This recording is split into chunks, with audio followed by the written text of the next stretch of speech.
श्री हरिवंश, श्री हरिवंश, श्री राधा वल्लभ, श्री हरिवंश। आज के सत्संग में श्री कृष्ण की परम भक्ता मीराबाई के जीवन चरित्र की कुछ प्रसंगों पर चर्चा की जाएगी। उससे पहले ओम अज्ञान तिम्रांधस्य ज्ञानांजना शलाकया चक्षुरुन्मीलितं येन तस्मै श्री गुरुवे नमः। हे कृष्ण करुणा सिंधु दीनबंधु जगतपते गोपेश गोपिका कांत राधा कांत नमस्तुते। तप्त कांचन गौरांगी राधे वृंदावनेश्वरी वृषभानुसुते देवी प्रणमामि हरि प्रिये। श्री हरिवंश, श्री हरिवंश। हमारा जीवन भगवान से प्रेम करने के लिए हो जाए, इसे क्या करना चाहिए? इसके लिए क्या करना चाहिए? भगवान से प्रेम करने के लिए हमारा जीवन हो जाए तो हमें अपने आप को भगवान के चरणों में 100% समर्पित, जिसे शरणागति कहते हैं, जिसे आश्रय कहते हैं, ये करना होगा। हम अपने मन को अपने अंदर यह सोच विचार करके बैठा लें, कई बार बैठा लें कि हम भगवान के हैं, भगवान हमारे हैं, हम भगवान के आश्रित हैं। हम जो भी कर रहे हैं वो भगवान के बल से कर रहे हैं। सभी साधनों का फल यही है कि देह अभिमान गलित होकर भगवान को अपना सब कुछ मान लेना, उनकी शरण में हो जाना। यहाँ हम अपने देह अभिमान का गलन नहीं करवा पाते। अपने आप को कर्ता मानना सबसे बड़ी भूल है, अपने आप को भोक्ता मानना सबसे बड़ी गलती है। हम ना भोक्ता है ना करता है, सबसे बड़े भोक्ता भगवान है, वही एकमात्र भोक्ता है। बड़े भोक्ता ना कहा जाए, एकमात्र भोक्ता इस संसार में भगवान ही है, एकमात्र पुरुष भगवान ही है। हम सब भगवान की दासियां हैं, भगवान के हैं हम।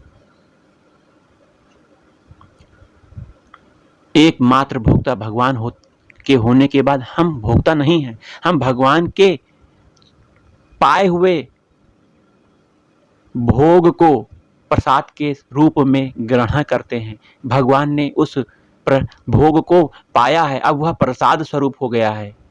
किसी भी अवस्था में आप देखिए, खाने की वस्तु नहीं, पहनने की वस्तु भी, पहनने की वस्तु नहीं, घर आपका जो बना है वो भी भगवान को समर्पित, आपकी गाड़ियां भगवान को समर्पित, आपका धन भगवान को समर्पित, आपके अंदर जो बल है वो भी भगवान को समर्पित कि हे भगवान, ये बल जो शरीर में मेरे अंदर है, जिससे मैं ऊर्जा प्राप्त करके शरीर से विभिन्न प्रकार के कार्य कर रहा हूं, यह वास्तविक बल ऊर्जा आप ही का है प्रभु। इस तरह अपने शरीर का, मन का, सबका देह अभिमान गलित होकर अपने को दैन्य से दैन्य मानकर भगवान के चरणों में जो व्यक्ति हो जाता है, शरणागत हो जाता है, वो भगवान के प्रेम को प्राप्त करता है। हम मीराबाई के जीवन की कुछ घटनाओं को संक्षेप में सुनेंगे। मीराबाई भगवान श्री कृष्ण से बहुत प्रेम करती हैं, बहुत प्रेम। उनके सिवा दूसरा कोई नहीं है। बचपन में ही भगवान श्री कृष्ण गिरधर गोपाल की उन्हें दिव्य प्रतिमा प्राप्त हुई। भगवान ने ही वह प्रतिमा दिलाई थी। भगवान की प्रतिमा को प्राप्त करके भगवान की उनकी सेवा करने लग गई, वो उनसे प्रेम करने लग गई, उन्हें भाव से विभिन्न प्रकार के कार्य करने लग गए, जैसे भोग पधराना, उनको टहलाना, विहार कराना, उनको नहलाना धुलाना, अच्छे वस्त्र पहनाना, भोग खिलाना, उन्हें सुलाना जगाना, उनकी आरती करना, उन्हें सुलाना, आदि आदि अष्टयाम सेवा होने लगी। ये प्रेम में होता है। और भगवान अपने भक्तों के हमेशा अधीन रहते हैं। भगवान हमेशा उनके पास ही रहे, उन्हें दर्शन भी देते थे। राजस्थान की दिव्य भूमि में उनका जन्म हुआ था और राजस्थान के ही एक वीर भोजराज से उनका विवाह होना तय हुआ। लेकिन एक बार छोटे पर मीराबाई ने अपने माँ से पूछा कि देखो, ये बारात आ रही है, ये दूल्हा कितना अच्छा लग रहा है। माँ, मेरी बारात कब आएगी और मेरा दूल्हा कौन होगा? माँ ने ऐसे ही कह दिया कि तेरा दूल्हा तो गिरधर गोपाल है।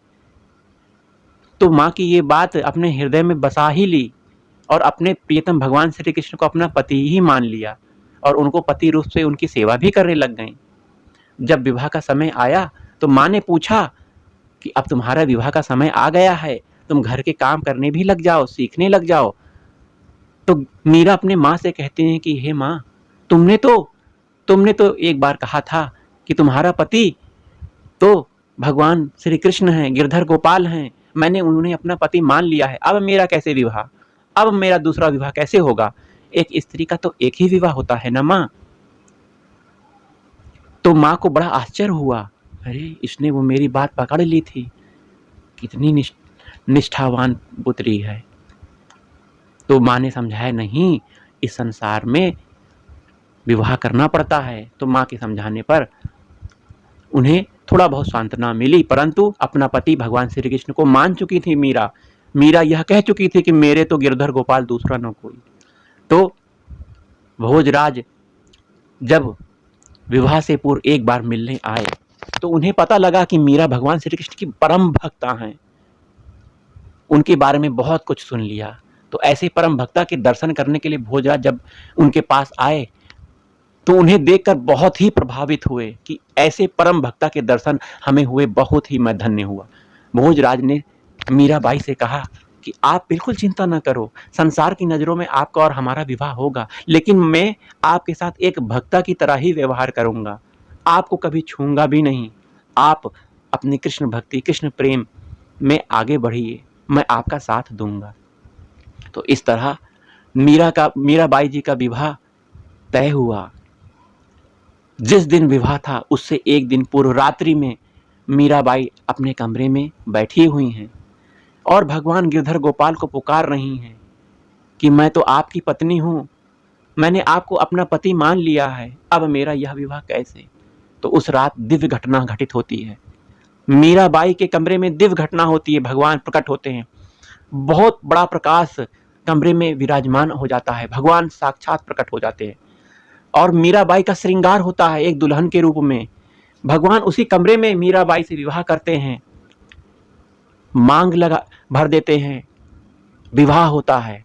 जब सवेरे माता अपनी पुत्री को उठाने आती है कि हे पुत्री, अब तेरा विवाह होने का है आज, अब तू तैयार हो जा, ऐसा कहने के लिए माँ आ रही हैं और जब किवाड़ खुलकर देखती हैं तो क्या देखती हैं कि मीराबाई का तो विवाह हो ही गया। अर्थात मीराबाई ने सुहाग के पूरे चिन्ह अपने शरीर में धारण कर लिए हैं, वो सजी बैठी है, मांग भरा हुआ है, चूड़ियां पहनी हुई हैं, घूंघट ओढ़ा हुआ है, अपनी पुत्री से सभी हाल पूछती हैं। माँ कहती हैं कि हे पुत्री, ये कैसे हुआ, तुमने मांग क्यों भरी, ये कैसे किसने मांग भर दी, तुम सुहागन की तरह कैसे बैठी हुई हो? तो मीराबाई कहती थी कि हे माँ, तुमने कहा था ना गिरधर गोपाल तुम्हारे पति हैं, वही रात को आए थे और मेरे से विवाह कर लिया उन्होंने, मैं अब उनकी पत्नी हूँ। तो माँ समझाती हैं कि हे मेरी पुत्री, तुमने विवाह तो कर लिया, बहुत अच्छी बात है, लेकिन संसार की नज़रों में भोजराज से विवाह करना बहुत आवश्यक है, अतः तुम अब ये एक सांसारिक क्रिया को भी संपादित करो, भोजराज से विवाह तुम्हारा संपन्न हो जाए, ऐसी मैं तुमसे प्रार्थना करती हूँ। तो माँ के कहने पर मीराबाई तो तैयार हो गई, क्योंकि मीराबाई जानती थी कि मेरे पति तो गिरधर गोपाल हो ही गए हैं, अब मुझे किसी प्रकार की चिंता नहीं करनी है, अब वो हमेशा मेरे साथ हैं। तो इस तरह भोजराज जी के साथ उनका विवाह हुआ और कुछ समय के बाद, विवाह के कुछ समय के बाद भोजराज अपने वादे पर कायम रहे। कुछ समय बाद भोजराज जी का देहांत भी हो गया, लेकिन मीराबाई ने अपने सुहाग के चिन्ह को नहीं हटाया, सुहाग के चिन्ह को नहीं हटाया, क्योंकि उनका विवाह तो भगवान श्री कृष्ण से हो ही गया था। घर वालों ने मीराबाई को सती करने का प्रयास किया, मीराबाई ने सती होने से इनकार कर दिया। अब तो वह कृष्ण दीवानी हो गई, लोक लाज की उन्होंने परवाह छोड़ दी और राजस्थान की भूमि को छोड़कर वृंदावन आकर बस गई। 15 वर्षों तक वृंदावन में उन्होंने भगवान को रिझाया, भगवान से प्रेम किया, भगवान के नाम का जाप किया, उनसे बात की, उनसे सेवा की, उनकी सेवा की। वृंदावन में एक बार जीव गोस्वामी, राधा दामोदर मंदिर में जीव गोस्वामी से वहां मिलने पहुंची, तो बाहर लोगों ने रोक दिया कि जीव गोस्वामी जी स्त्रियों से नहीं मिलते हैं। तो उन्होंने बाहरी लोगों से कहा जो उन्हें रोके हुए थे कि मैंने तो सुना है कि इस धराधाम में एकमात्र पुरुष भगवान श्री कृष्ण है, उनके समान दूसरा पुरुष कहां से आ गया? तो यह आवाज, यह बात जीव गोस्वामी के पास कानों में पड़ी और वो दौड़े दौड़े आए और उन्होंने समझ लिया कि ये किसी साधारण व्यक्ति की बात नहीं है, ये महान भक्त, महान भक्ता की बात ही है जो ऐसी बात कर सकता है।